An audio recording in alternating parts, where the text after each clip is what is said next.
So this is the third video of our oxidation reduction reaction series, and I'm going to show you how to balance redox reactions in aqueous solution. We're going to use the half reaction method. This method works for balancing redox reactions in both acidic and basic solution. And so you may want to write these rules down. And so as you go through this video, you can have the rules available as I talk through reactions. And so let's just go through the 9 rules.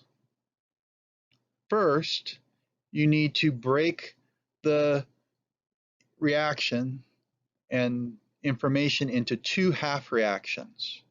One of these half reactions will be oxidation, the other one will be reduction. Once you have these 2 half reactions, I prefer to work on each half reaction individually and then in the end add them together. So for each half reaction, we are going to balance all elements except for hydrogen and oxygen. That is the first step. Once you've balanced all elements other than oxygen and hydrogen, the next step is to balance oxygen with water. After that, balance hydrogen with H+.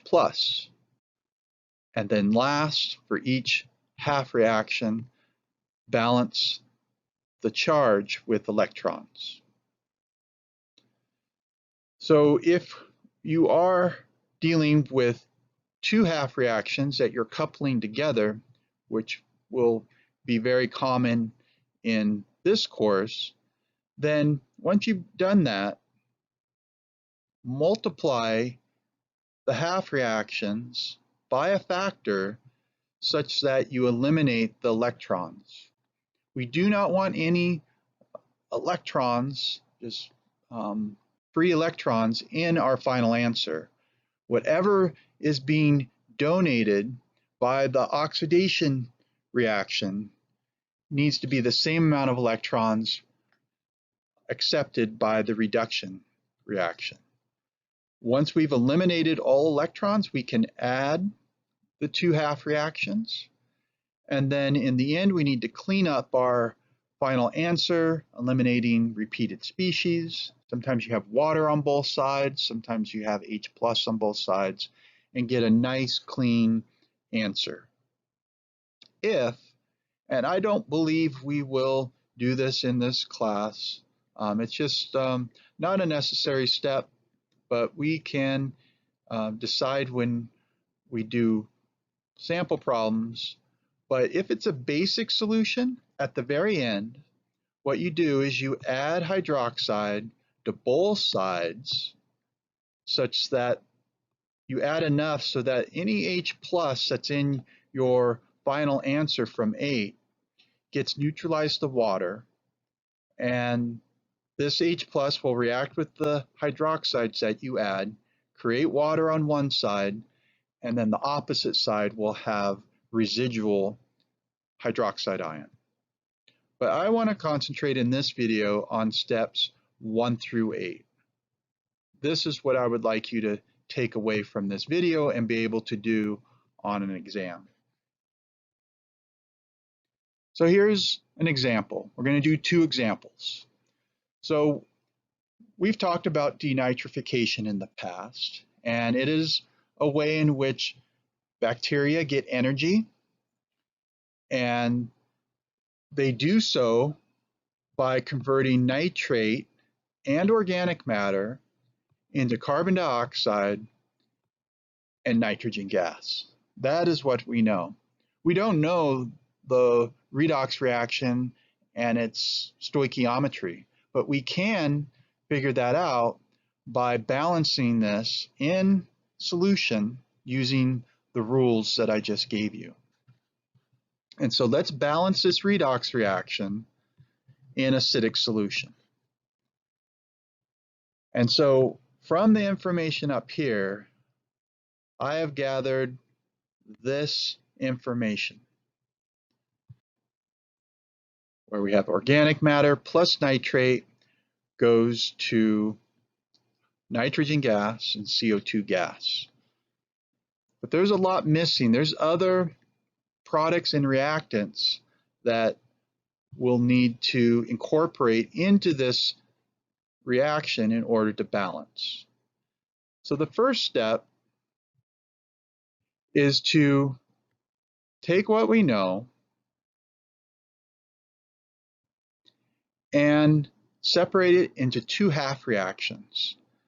I've selected these two half reactions because it was really the only way that I could separate them, given that I had a nitrogen species on the reactant side and one nitrogen species on the product side. The same went for carbon. So it was obvious that these two species were linked and also linked here. So I'm going to balance each of these half reactions separately. So let's go through the rules and balance these half reactions. So first off, what I did was I balanced all elements except for oxygen and hydrogen. And I did that by putting a 2 in front of nitrate, and that gives me 2 nitrogens on both sides. I now need to balance the oxygens with water. So to do that, well, I have 3 oxygens on this side, so that means I need to add 6 waters over here. Sorry about that. I actually have 6 oxygens on this side, and I created 6 waters on the product side. Now I have introduced some hydrogens. I have introduced 12 hydrogens on the right-hand side.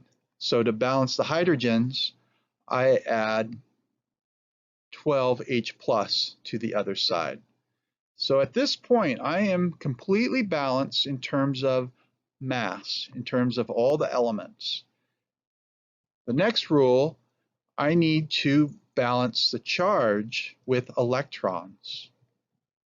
And so what I see is on this side, this species has no charge, this species has no charge. The overall charge over here is 0.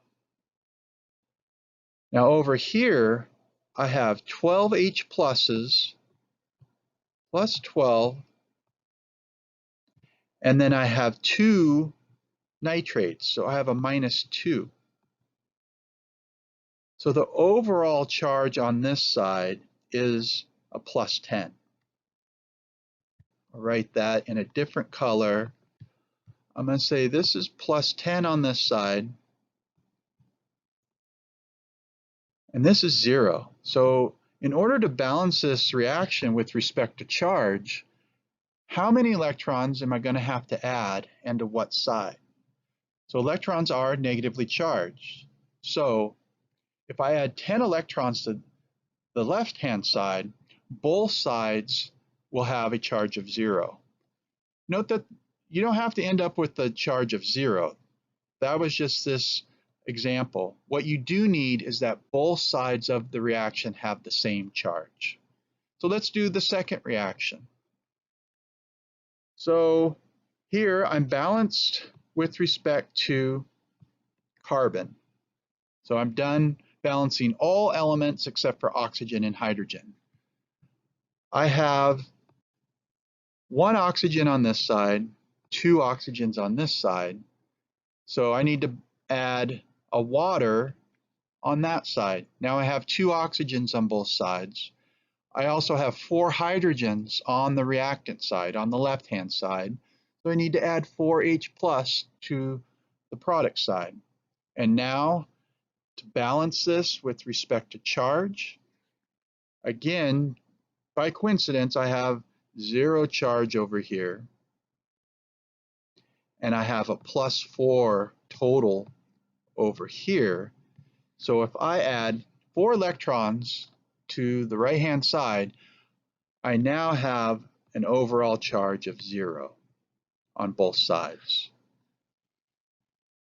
So I've balanced my two half reactions. I now need to add these two half reactions to get the overall reaction, but I do not want electrons in my final answer. So I need to multiply by a factor to get rid of the electrons. And so if I multiply the top one by 2, that'll give me 20 electrons. Those are 20 electrons that are being accepted by nitrate. And then times the second one by 5, that'll give me 20 electrons, 5 times 4 electrons that are being donated by the organic matter. And so now the electrons from the oxidation will balance out with the electrons occurring in the reduction. So now I can add these two equations. You might have to do this stepwise, but the electrons will cancel out on both sides of the equations. And I get a final answer of this. However, there's a lot of repeated species. I have hydrogen ion on both sides. I have water on both sides. So I see I have 20 H plus over here and 24 over here. Well, those will cancel out. I can get rid of all of those. And I'm going to be left with 4 hydrogens on this side. And for water, I have 12 over here and 5 over here. So I can get rid of all of these 5 and change this to a 7. That looks like all I needed to do to clean this up. And I get a final answer of that.